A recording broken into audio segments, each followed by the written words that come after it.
అసలు వినాయక చవితి యొక్క రహస్యం ఏంటో తెలుసా? ఎవ్వరికీ తెలియని రహస్యం ఇదే. జాగ్రత్తగా వినండి, మీకు కూడా తెలుస్తుంది. మనం ప్రతి సంవత్సరం కోట్లాది మంది భక్తులు గణేశుణ్ణి పూజిస్తారు. అలానే ప్రతి ఇంటా కూడా విగ్రహాలు పెడతారు. ఊరంతా ఉత్సవం జరుపుకుంటారు. కానీ ఆలోచించారా? అసలు ఈ పండుగ వెనుక ఉన్న నిజమైన రహస్యం ఏంటి? వినాయక చవితి అనేది కేవలం ఉత్సవం కాదు. అది మన జీవితాన్ని మార్చగల శక్తివంతమైన ఆధ్యాత్మిక యాత్ర. ఈ పండుగలో దాగి ఉన్న సత్యం, మనలోని విఘ్నాలను తొలగించే శక్తి. ఈరోజు మీరు చూస్తున్న ఈ వీడియోలో గణేశుడు ఒక అద్భుతమైన రహస్యాల గురించి తెలుసుకుందాం. వినాయక చవితి గురించి చరిత్రలోనే తెలియని కొన్ని విషయాల గురించి తెలుసుకుందాం. అలానే ప్రతి ఒక్కరి లోపల నుంచి తాకి ఒక ఎమోషనల్ మెసేజ్ని కూడా ఈరోజు మనం ఈ వీడియోలో అయితే తెలుసుకుందాం. కాబట్టి వీడియోని ఆఖరి వరకు చూశారు అంటే అప్పుడే మీకు క్లారిటీగా అర్థమవుతుందన్నమాట. ఆ తర్వాత మీరు గణేశుడిని చూసే దృష్టి అనేది పూర్తిగా మారుతుంది. గణేశుడు మీకు మీ జీవితాన్ని మార్చే శక్తిగా కనబడతారు. కాబట్టి ఇక మీరు ఈ వీడియోని పూర్తిగా భక్తి శ్రద్ధలతో చూడండి. ఒక్కసారి జై గణేష్ చెప్పుకొని ఈ వీడియోని ఆఖరి వరకు వినండి. చాలామందికి తెలిసిన కథే. పార్వతీదేవి తన శరీరపు సుగంధ ద్రవ్యాలతో ఒక బిడ్డను తయారు చేశారు. ఇక ఆమె ఆ బిడ్డను తలుపు దగ్గర కాపలా పెట్టింది. ఆ సమయంలో శివుడు వచ్చి లోపలికి వెళ్ళడానికి ప్రయత్నించగా ఆ బాలుడు పరమేశ్వరుని ఆపేశారు. ఇక అమ్మ ఆజ్ఞ ఇచ్చింది, ఎవరిని లోపలికి అనుమతించకూడదు అని చెప్పారు. ఇక ఆ మాట విన్న పరమేశ్వరుడు కోపంతో తన త్రిశూలాన్ని ఎత్తి ఆ బాలుడి తలను నరికేశాడు. ఇదంతా చూసి పార్వతీదేవి కన్నీళ్లు పెట్టుకుంది. ఇక ఆమె కన్నీళ్లకు ఈ విశ్వమంతా కంపించింది. తరువాత శివుడు తన తప్పును గ్రహించి ఒక ఏనుగు తలను తెచ్చి ఆ బాలుడికి అమర్చాడు. ఆ క్షణం నుంచే ఆయన గణేశుడు విఘ్నేశ్వరుడిగా ప్రసిద్ధి చెందారు. ఇక గణేశుడి ప్రతి అవయవము ఒక గొప్ప జీవన పాఠం. ఈ సత్యాన్ని తెలుసుకున్నప్పుడు మీరు గణేశుణ్ణి కేవలం ఒక విగ్రహంగా కాకుండా మీ జీవితానికి మార్గదర్శకుడిగా చూడగలుగుతారు. ముందుగా ఆయన పెద్ద తల గురించి ఆలోచించండి. పెద్ద తల అంటే ఏంటి? మన ఆలోచనలు కూడా పెద్దవిగా విశాలంగా ఉండాలని సూచన. చిన్న మనసుతో అల్ప దృష్టితో మనం ఎప్పటికీ ముందుకు వెళ్ళలేము. బ్రహ్మాండాన్ని సృష్టించిన దేవుడు మనకి చెబుతున్నాడు, పెద్దగా ఆలోచించు, అప్పుడు నీ జీవితం పెద్దదవుతుంది అని. తరువాత ఆయన పెద్ద చెవులు. వాటి అర్థం చాలా లోతైనది. జీవితంలో ఎక్కువ వినడం, అలానే తక్కువ మాట్లాడడం అనేది ఒక గొప్ప జ్ఞానం. మన చుట్టూ ఉన్న అందరిలో ఏదో ఒక పాఠం అనేది దాగి ఉంటుంది. వినగలిగితే మనం ఆ జ్ఞానాన్ని పొందగలం. అందుకే గణేశుడు ఇలా చెబుతారు, ఎక్కువగా విను, తక్కువగా మాట్లాడు అని. ఇప్పుడు గణేశుడికి ఉన్న చిన్న కళ్ళు గురించి చూద్దాం. ఇవి ఏకాగ్రతకి సూచన. చిన్న కళ్ళతో లోతుగా చూడడం, మన దృష్టిని ఒకే పనిపై కేంద్రీకరించడం అనేది ఈ కాలంలో చాలా అవసరం. మనకి నాలెడ్జ్ ఉంది, కానీ అస్సలు ఫోకస్ లేదు. గణేశుడు చెప్పే పాఠం ఇదే. నువ్వు చేసే పనిపై దృష్టి పెట్టు, అప్పుడే విజయం అంతా నీ వెనకాల వస్తుంది అని. తర్వాత ఆయన చిన్న నోరు. మనం ఎక్కువగా మాట్లాడితే తప్పులు ఎక్కువగా అవుతాయి. కానీ తక్కువ మాట్లాడి ఎక్కువ పని చేస్తే ఫలితాలు గొప్పగా అద్భుతంగా ఉంటాయి. ఇదే గణేశుడు ఇచ్చే మరో సత్యం. ఇప్పుడు ఆయన పెద్ద పొట్ట. ఇది కేవలం రూపకల్పనే కాదు, ఇది లోతైన జీవన పాఠం కూడా. జీవితంలో కష్టాలు వస్తాయి, బాధలు వస్తాయి, మనసు ముక్కలయ్యే సంఘటనలు కూడా వస్తాయి. కానీ గణేశుడు ఇలా అంటారు, అన్నిటినీ కూడా జీర్ణించుకో, సహించు, చివరికి వాటన్నిటి వెనుక ఒక శుభఫలం దాగి ఉంటుంది అని. చివరిగా ఆయనకున్న దంతం, దీనినే ఏకదంతం అంటారు. ఆయనకున్న ఈ ఏకదంతం ఏం చెబుతుందో మీకు తెలుసా? జీవితంలో అసంపూర్ణత ఉన్న, లోపాలు ఉన్న మనం సంపూర్ణతను సృష్టించగలమనే దానికి ఈ ఏకదంతమే గుర్తు. ఒక దంతంతోనే గణేశుడు మహాభారతం అనే గ్రంథం రాశారు. అంటే మనకున్న లోపాలు మనకు అడ్డంకులు కావు, వాటిని మనం బలం చేసుకోవచ్చు. కాబట్టి గణేశుడు కేవలం ఒక విగ్రహం కాదు, ఆయన ప్రతి అవయవం ఒక జీవన పాఠం, ఒక ఆధ్యాత్మిక మార్గం. ఆయన మనకు చెబుతున్న సత్యం, నీ జీవితాన్ని మార్చుకోవాలి అంటే నన్ను కేవలం పూజించకు, నేను ఇచ్చే పాఠాలను నీలో నింపుకో అని. ఇదే మనకు గణేశుడి నిజమైన సందేశం. ఇప్పుడు మనం ఈ వినాయక చవితి యొక్క పబ్లిక్ సెలబ్రేషన్ గురించి మాట్లాడుకుందాం. మన దేశం బ్రిటిష్ పాలనలో ఉన్నప్పుడు మన భారతీయులందరూ కలిసికట్టుగా సమావేశం కావడానికి కూడా హక్కు లేదు. అన్ని ఆంక్షలన్నీ నిబంధనలు ఉండేవి. ప్రజలు ఒకరినొకరు కలవకుండా అడ్డుకట్టలు వేసేవారు.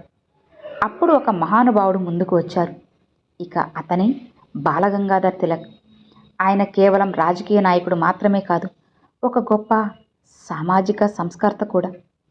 తిలక్ గారు ఒక అద్భుతమైన ఆలోచన చేశారు. ప్రజలు నేరుగా రాజకీయం కోసం కలవలేకపోతే పండుగల పేరుతో కలవవచ్చు కదా. ఆ ఆలోచనలతోనే ఆయన వినాయక చవితిని పబ్లిక్ ఫెస్టివల్గా ప్రారంభించారు. ఇది కేవలం ఒక పూజే కాదు, ఒక మహా ఉద్యమం, ఒక అద్భుతమైన సామాజిక విప్లవం కూడా. అప్పటి నుండి ప్రతి ఊరికి, వీధి వీధులకు గణపతి విగ్రహాలను తీసుకువెళ్ళడం మొదలైంది. భజనలు, హారతులు మాత్రమే కాదు, అప్పటి గణపతి మండపాల్లో స్వతంత్ర భావాలు కూడా పంచబడ్డాయి. ప్రజలకు దాచిపెట్టేసిన సత్యాలు అక్కడే ఉన్నాయి. బ్రిటిష్ వారు అనుకున్నారు ఇది కేవలం ఒక పండుగే కదా అని. కానీ ఇది స్వతంత్రానికి గుప్త ఆయుధమైంది.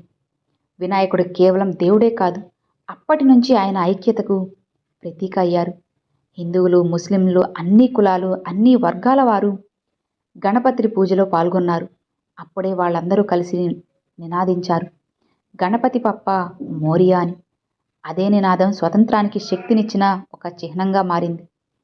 మన దేశ చరిత్రలో గణేష్ చతుర్థి పండుగ ఒక టర్నింగ్ పాయింట్. ఎందుకంటే ఇది కేవలం ఆధ్యాత్మికతే పరిమితం కాలేదు, ఇది ప్రజల హృదయాల్లో దేశభక్తిని రగిలించిన పండుగగా నిలిచిపోయింది. అందుకే ఈ రోజుకి మనం వినాయక చవితిని ఘనంగా జరుపుకుంటాం, విగ్రహాలు పెడతాం, అలానే ఊరేగింపులు కూడా చేస్తాము. కానీ దీని వెనుక దాగి ఉన్న సందేశం మాత్రం ఎప్పటికీ మర్చిపోకండి. గణేశుడు మనకు ఇచ్చిన గొప్ప బోధ ఏమిటో తెలుసా? అందరూ కలిసి ఐకమత్యంగా ఉండడమే అసలైన శక్తి అని ఈ పండుగ మనకు గుర్తు చేస్తుంది. మనమంతా ఒకటిగా ఉంటే ఏ శక్తి కూడా మనల్ని జయించలేదు అని. అందుకే ఈ వినాయక చవితి కేవలం ఒక పూజ మాత్రమే కాదు, ఇక అది స్వాతంత్రానికి నాంది పలికిన ఒక మహోత్సవం కూడా. మన భారతీయుల గుండెల్లో ఐక్యత జ్యోతి వెలిగించిన అద్భుతమైన పండుగ ఈ వినాయక చవితి. కానీ ఇప్పుడున్న నేటి రోజుల్లో మనం ఈ పండుగలు చాలాసార్లు తప్పుగా జరుపుతున్నాం. డీజేలు, డ్యాన్సులు, మద్యం, పెద్ద పెద్ద విగ్రహాలు, పటాకులు ఇవన్నీ గణేశుడు కోరుకున్నవి కావు. అసలైన పండుగలో ఆధ్యాత్మికత మనం పూర్తిగా మర్చిపోతున్నాం. గణేష్ పురాణం ప్రకారం గణేష్ను పూజ 2 విధాలుగా చేయవచ్చు. మొదటిది సాకార పూజ, అంటే విగ్రహమూర్తి రూపంలో గణేశుణ్ణి పూజించడం. ఇక రెండవది నిరాకార పూజ, అంటే ధ్యానం, జపం, భక్తి రూపంలో గణేశుణ్ణి పూజించండి. ఇక ఈ రెండిటిలోనూ ఒకే ఒక సందేశం దాగి ఉంది. పూజ అంటే కేవలం బాహ్య రూపం కాదు, అది అంతరంగ శుద్ధి అని. అలానే ఈ పండుగలో ఒక ముఖ్యమైన సాంప్రదాయం ఉంది. 21 ఉపాచారాలు గణేశుడికి సమర్పించండి. దీని అర్థం మన శరీరం, మనసు, మన ఆత్మ మొత్తం గణేశుడికి శరణాగతం అవుతున్నాయి అని సూచిస్తుంది. ఈ 21 ఉపాచారాలలో ఏముంటాయో ఇప్పుడు మనం తెలుసుకుందాం. వీటిలో మొదటి 5 జ్ఞానేంద్రియాలు, అవి మన కన్ను, చెవి, ముక్కు, నాలుక, చర్మం. తర్వాత 5 క్రియేంద్రియాలు, ఇవి మన చేతులు, కాళ్ళు, నోరు, మూతేంద్రియం, పాయువు. తర్వాత 5 ప్రాణాలు, అవి ప్రాణ, అపాన, వ్యాన, ఉదాన, సమాన. తర్వాత 5 భూతాలు, అవి భూమి, ఆప, తేజ, వాయువు, ఆకాశం. ఇక చివరిగా మనసు, అంటే మన దగ్గర ఉన్న ప్రతి శక్తిని, ప్రతి భాగాన్ని పూర్తిగా గణేశుడు పాదాల దగ్గర అర్పిస్తున్నాం. ఇది ఒక సాధారణ పూజ కాదు, ఇది మనిషి పూర్తిగా దేవుడి వైపు ఒదిగిపోతున్న దృశ్యం. ఇప్పుడు అసలైన పాయింట్, మట్టి వినాయకుడు ఎందుకు?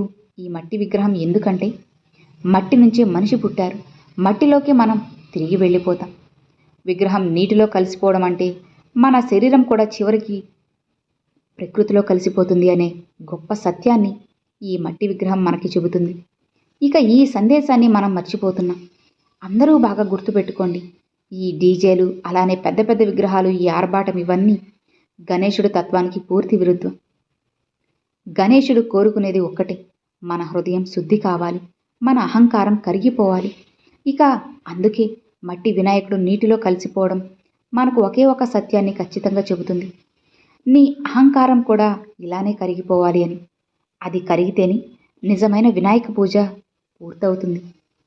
ఇక అలా కాకపోతే నిజమైన ఆధ్యాత్మికతను పూర్తిగా కోల్పోయినట్లే. కాబట్టి గణేష్ చతుర్థి అనేది కేవలం భక్తి పూజ కాదు, అది మన లోపల దోషాలను కరిగించే ఒక ఆధ్యాత్మిక సాధన. ఇక ఇది గణేష్ పురాణం చెబుతున్న ఒక గొప్ప సత్యం. గణేశుడు విఘ్నాలను తొలగించేవాడు అని అందరికీ తెలిసిన విషయమే కదా. మన ఇంట్లో ఏ పని మొదలుపెట్టినా ముందుగా గణేశుడిని పూజిస్తాం. ఎందుకంటే ఆయన విఘ్నేశ్వరుడు, అడ్డంకులను తొలగించే దేవుడు. కానీ ఆలోచించండి, నిజమైన విఘ్నాలు అనేవి ఎక్కడ ఉన్నాయి? బయటనా, లేక సమాజంలో ఉన్నాయా, లేక మరెక్కడైనా ఉన్నాయా?